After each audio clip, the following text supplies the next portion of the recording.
നമസ്കാരം. കേരള രാഷ്ട്രീയത്തിൽ എന്നും കാർക്കശ്യക്കാരനായ ഭാവവ്യത്യാസങ്ങളില്ലാത്ത ഒരേയൊരു നേതാവേ ഉണ്ടായിരുന്നുള്ളൂ.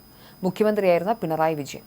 പാർട്ടി സെക്രട്ടറി ആയിരുന്നപ്പോഴും അതേ ഭാവം. എന്നാൽ പുതിയ UDF സർക്കാർ അധികാരമേൽക്കുകയും വി.ഡി. സതീശൻ മുഖ്യമന്ത്രിയാവുകയും ചെയ്തതോടെ തോൽവിക്ക് പിന്നാലെ പിണറായി വിജയൻ എന്ന രാഷ്ട്രീയ വ്യക്തിത്വത്തിന്റെ ശരീരഭാഷയിലും ശൈലിയിലും വരുന്നത് വിപ്ലവകരമായ മാറ്റങ്ങളാണ്.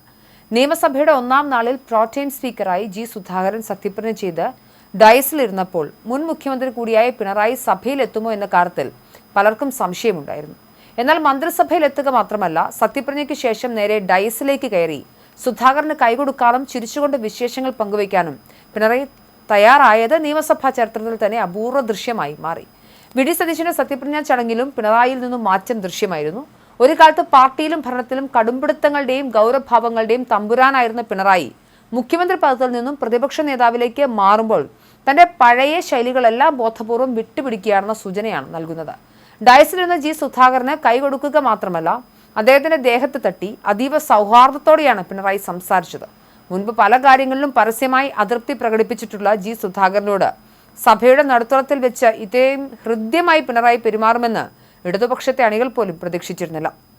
അധികാരത്തിന് തലക്കനമില്ലാത്തൊരു പുതിയ കമ്മ്യൂണിസ്റ്റ് നേതാവിനെയാണ് ഈ പെരുമാറ്റത്തിലൂടെ സഭ കണ്ടത്. സുധാകരനോട് മാത്രമല്ല, പാർട്ടിയിൽ വിമത കലാപമുണ്ടാക്കി നിയമസഭയിലെത്തിയ മറ്റ് MLA-മാരോടും പിണറായി കാണിച്ച സൗമ്യത പുതിയ ചർച്ചകൾക്ക് വഴിമരുന്നിട്ടിട്ടുണ്ട്. സഭയ്ക്കുള്ളിൽ വെച്ച് തളിപ്പറമ്പിലെ TK ഗോവിന്ദന് അദ്ദേഹം സ്നേഹത്തോടെ കൈകൊടുത്തു. പയ്യന്നൂരിലെ കമ്മ്യൂണിസ്റ്റ് വിമതൻ കുഞ്ഞികൃഷ്ണന്റെ അഭിവാദ്യം ചിരിച്ചുകൊണ്ട് സ്വീകരിക്കാനും പിണറായി മറന്നില്ല. പഴയ പിണറായി വിജയൻ ആയിരുന്നെങ്കിൽ സുധാകരന്റെ ഡയസിലേക്ക് കയറാൻ പോലും മടിക്കുമായിരുന്നുവെന്നും ഗോവിന്ദനോടും കുഞ്ഞികൃഷ്ണനോടും ഇത്രയേറെ അടുപ്പം കാണിക്കില്ലായിരുന്നുവെന്നും പാർട്ടി വൃത്തങ്ങൾ തന്നെ രഹസ്യമായി സമ്മതിക്കുന്നുണ്ട്. ഈ മാറ്റം കേവലം യാദൃശികമല്ല, കൃത്യമായ രാഷ്ട്രീയ തീരുമാനത്തിന്റെ ഭാഗമാണ്. അതിനിടെ സോഷ്യൽ മീഡിയയിൽ എങ്ങും പുതിയ മുഖ്യമന്ത്രി വി.ഡി. സതീശന്റെ ഭരണപരിഷ്കാരങ്ങളും ആധുനികമായ വൈബും ചർച്ചയാകുമ്പോൾ ക്യാമറ കണ്ണുകൾക്ക് അധികം പിടികൊടുക്കാതെ പിണറായി വിജയൻ തന്റെ പുതിയ തരംഗം സൃഷ്ടിക്കുകയാണ്. കഴിഞ്ഞ ദിവസം റെയിൽവേ സ്റ്റേഷനിൽ യാതൊരുവിധ സുരക്ഷാ സന്നാഹങ്ങളോ മുഖ്യമന്ത്രിയായിരുന്നപ്പോഴത്തെ VVIP ജാടകളോ ഇല്ലാതെ ഒരു സാധാരണക്കാരനെ പോലെ ബെഞ്ചിലിരിക്കുന്ന പിണറായിയുടെ ചിത്രം സോഷ്യൽ മീഡിയയിൽ വൻതോതിൽ വൈറലായിരുന്നു. പൈലറ്റ് വാഹനങ്ങളുടെ അകമ്പടിയോ കറുത്ത കുടകളുടെ മറയോ ഇല്ലാതെ സാധാരണ ജനങ്ങളിലേക്ക് ഇടയിലേക്ക് ഇറങ്ങി വരുന്ന ഈ പിണറായിയെ മുഖ്യമന്ത്രിയായിരുന്ന 10 വർഷക്കാലം ആർക്കും കാണാൻ കഴിഞ്ഞിരുന്നില്ല.